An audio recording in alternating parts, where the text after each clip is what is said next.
सीताराम। आज आप सभी साधकों के लिए एक बहुत ही सरल और प्रभावशाली साधना बताने जा रहा हूँ। बहुत सारे साधकों के मन में ये इच्छा और कामना रहती है कि ऐसी कोई साधना हो जिससे सामने वाले व्यक्ति के जीवन में कौन सी घटनाएं घटित हो रही हैं या सामने वाले व्यक्ति पर कौन सी बाधा है, प्रेत बाधा है, देव बाधा है, पितृ बाधा है, या उस साधक के ऊपर कोई कष्ट है या उसके जीवन में ग्रह बाधा है। मतलब कि बहुत सारे साधक ये जानना चाहते हैं या समझना चाहते हैं या ऐसी कोई साधना करना चाहते हैं जिससे उनको ये पता चल जाए कि कोई भी व्यक्ति उनके पास आए या कोई भी व्यक्ति उनसे कोई प्रश्न पूछे तो उन्हें पता चल जाए कि सामने वाले व्यक्ति पर कौन सी बाधा है या उसके जीवन में क्या दिक्कतें हैं। ये सभी साधकों का स्वप्न रहता है कि ऐसी कोई साधना सिद्ध की जाए। उसी प्रकार की एक साधना आज आप सबको बताने जा रहा हूँ। बहुत ही सरल किंतु अत्यंत प्रभावशाली है। सरल से लोगों का मानना ये होता है कि जो सरल होता है वो प्रभावशाली नहीं होता है, जो सरलता से संपन्न हो जाए इसमें कोई दम नहीं होता है, ऐसी साधनाओं का कोई महत्व नहीं होता है। मगर याद रखिए, साधना और उसका प्रभाव साधक के ऊपर निर्भर करता है। साधक किस भाव से, किस विचार से साधना कर रहा है, उसी के आधार पर उसको फल मिलता है, उसकी साधना सफल होती है। ये जो साधना है ये पूर्वाभास की साधना है। साधक के जीवन में होने वाली घटनाएं या पूर्वाभास के विषय में उसको पता चल जाएगा। दूसरे व्यक्तियों के जीवन में कोई घटना होने वाली होगी तो उसके विषय में भी साधक को पता चलना शुरू हो जाएगा। इवन कि यदि ये साधना कोई साधक सही ढंग से करता है तो उसको भविष्य में होने वाली घटनाएं, भविष्य से संदर्भित जो भी चीज़ें हैं, सट्टे का नंबर है या शेयर बाजार का नंबर है या कोई भी जानकारी है, उस जानकारी के विषय में उसको आभास होने लगता है, उसको पता चलना शुरू हो जाता है। कोई भी व्यक्ति जब उससे मिलने आता है या कोई भी व्यक्ति जब उससे बात करता है या कोई भी व्यक्ति का जब नाम या फोटो वो साधक देखता है तो साधक उस व्यक्ति के जीवन में क्या चल रहा है, उसके जीवन में क्या परेशानी है या कौन सी बाधा उसके जीवन में बनी है, उसका पता लगना शुरू हो जाता है। इसके लिए क्या करना पड़ेगा? तो सबसे पहला नियम यह है कि इसके लिए आपको कोई बड़ा मंत्र करने की आवश्यकता नहीं है। केवल और केवल भगवान शिव का जो सरल मंत्र है, ओम नमः शिवाय, इस मंत्र के जप से आपको ये सिद्धि प्राप्त होगी। मंत्र है ओम नमः शिवाय, शिव पंचाक्षरी मंत्र, और इसी मंत्र से आपको ये सिद्धि प्राप्त होगी। कोई भी महीने का शुक्ल पक्ष आता है, 15 दिन शुक्ल पक्ष के होते हैं, 15 दिन कृष्ण पक्ष के होते हैं। तो शुक्ल पक्ष का जो प्रथम सोमवार आता है, जैसे कि अभी जो महीना चल रहा है, यहाँ गुजरात में सावन महीना शुरू होने वाला है। अब ये सावन का पहला सोमवार आएगा। सावन महीने का शुक्ल पक्ष शुरू हो गया है। अब शुक्ल पक्ष का प्रथम सोमवार आएगा। तो ये जो शुक्ल पक्ष का प्रथम सोमवार होता है, उस सोमवार से आपको ये साधना शुरू करनी है।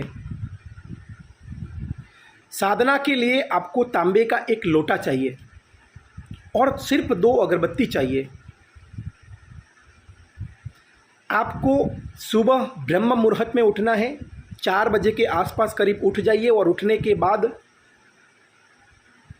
अपना जो भी ब्रश है वो कर लीजिए, शौच आदि प्रक्रिया संपन्न कर लीजिए। उसके बाद स्नान करके पवित्र हो जाइए और किसी भी संजोग में 5 बजे आपको साधना के लिए बैठ जाना है। सावन महीने के प्रथम सोमवार से साधना शुरू करनी है, या ऐसा जरूरी नहीं है कि सावन महीने के प्रथम सोमवार से करें।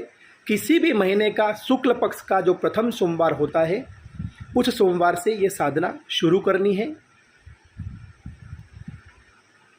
तांबे का एक लोटा चाहिए, ब्रह्म मुहूर्त में उठना है, स्नान करके 5 बजे साधना के लिए बैठ जाना है। साधना के लिए जो सबसे उपयुक्त स्थल है वो है कोई भी पवित्र नदी का किनारा, चाहे वो गंगा नदी हो, सरस्वती नदी हो, यमुना नदी हो, गोदावरी नदी हो या कोई भी नदी हो। उस नदी का जो किनारा होता है वहाँ जाकर बैठकर ये साधना करोगे तो आपकी साधना अत्यंत प्रभावशाली तरीके से सिद्ध होगी।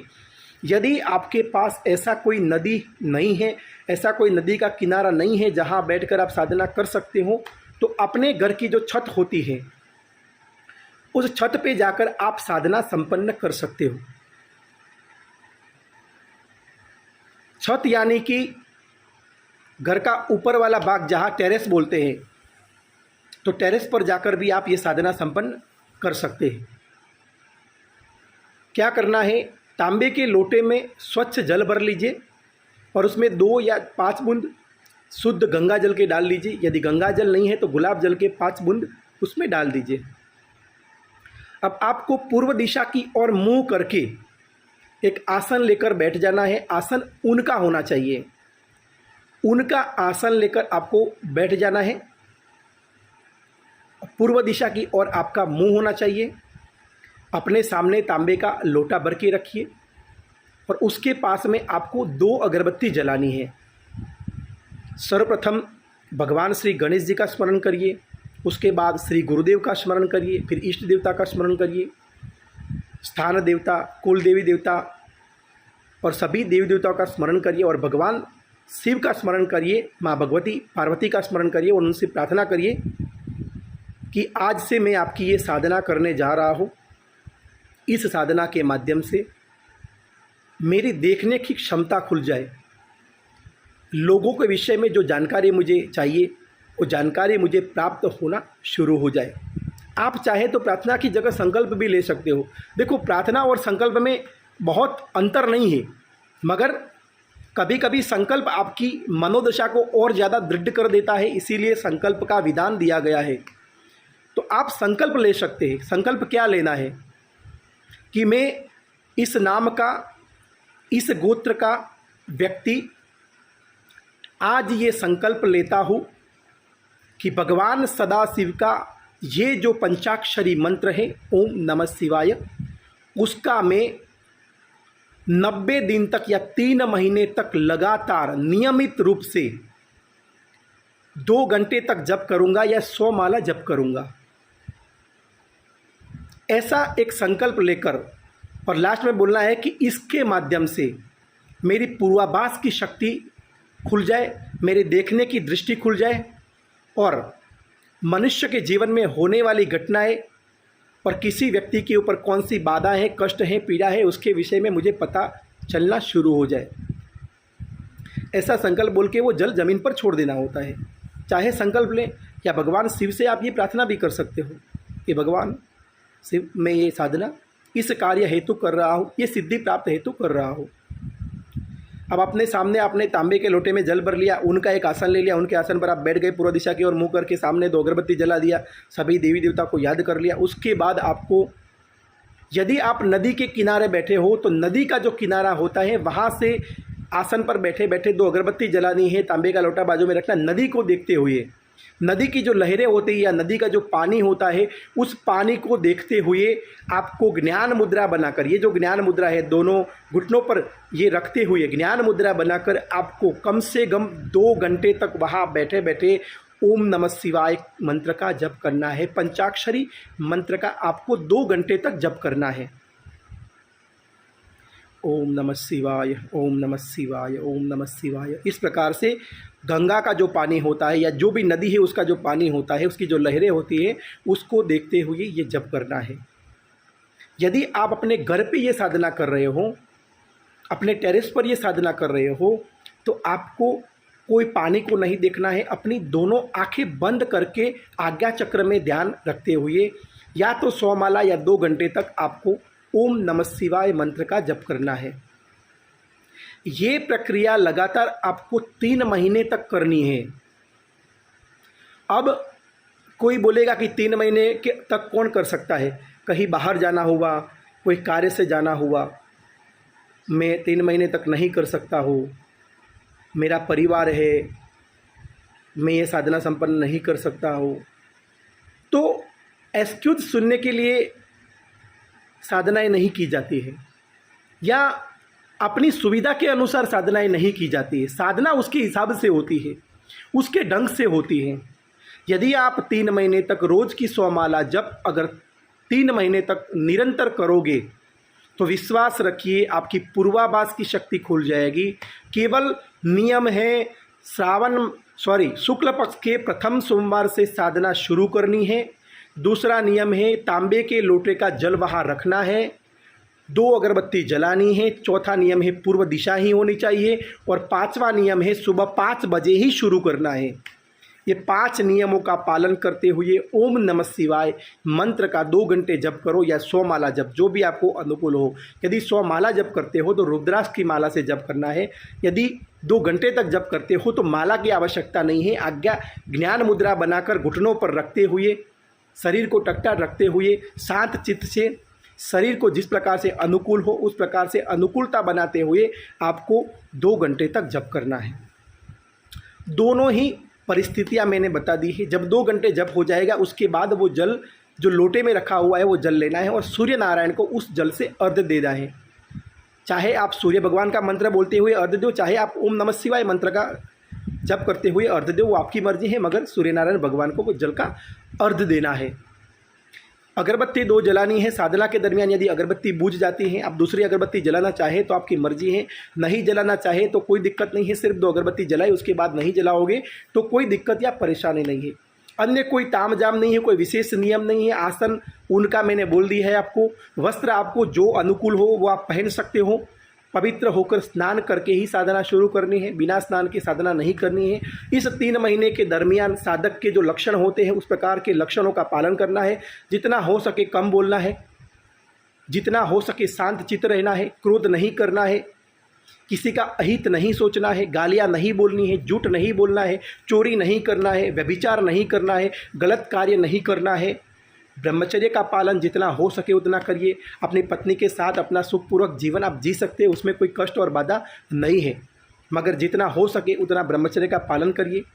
और इस प्रकार से साधनात्मक नियमों का पालन करते करते यदि 3 महीने तक आपने ये साधना संपन्न कर ली, आसन एक रहेगा, माला एक रहेगी, स्थान एक रहेगा। यदि छत पर बैठे हो तो नित्य छत पर ही बैठना है, यदि नदी किनारे जाते हो तो जिस स्थान पर बैठते हो वहीं पर नित्य बैठना है। दिशा एक रहेगी। और 3 महीने तक लगातार यदि आप ये साधना संपन्न करते हो तो विश्वास रखिए 3 महीने बाद आपकी पूर्वाभास की शक्ति, भविष्य में होने वाली घटनाओं को देखने की शक्ति, कोई भी व्यक्ति के जीवन में क्या चल रहा है, कौन सी बाधा, कष्ट या परेशानी है, वो जानने की शक्ति खुल जाएगी। और धीरे धीरे आपको इस विषय में पता चलना शुरू हो जाएगा। आपके जीवन में भी होने वाली घटनाओं के विषय में आपको पता चलना शुरू हो जाएगा। अत्यंत सरल और प्रभावशाली साधना है। लोगों को जितना सरल देते हैं उतना ही उनको अच्छा नहीं लगता है, ये बात मैं जानता हूँ। फिर भी ये सरल प्रयोग आपको दे रहा हूँ। बताए अनुसार यदि आप ये प्रयोग करोगे तो अवश्य ही आपको सफलता मिलेगी। भगवान शिव की कृपा आप सभी के ऊपर बनी रहे, माँ भगवती की कृपा आप सभी के ऊपर बनी रहे। अगले वीडियो में इसी प्रकार की भविष्य दर्शन की एक दूसरी साधना आपको बताएंगे।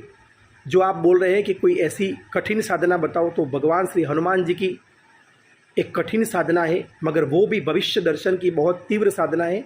वो साधना आपको बताई जाएगी। अब आपकी मर्जी है आपको कौन सी साधना करनी है, सरल साधना करनी है या कठिन साधना करनी है। मगर कोई भी साधना करोगे, अगर आपका भाव है, आपकी श्रद्धा है, आपका विश्वास है, तो आपकी साधना सफल होगी। यदि भाव और विश्वास नहीं है तो चाहे कितनी भी कठिन से कठिन साधना कर लो, वो साधना सफल नहीं हो सकती है। सीताराम।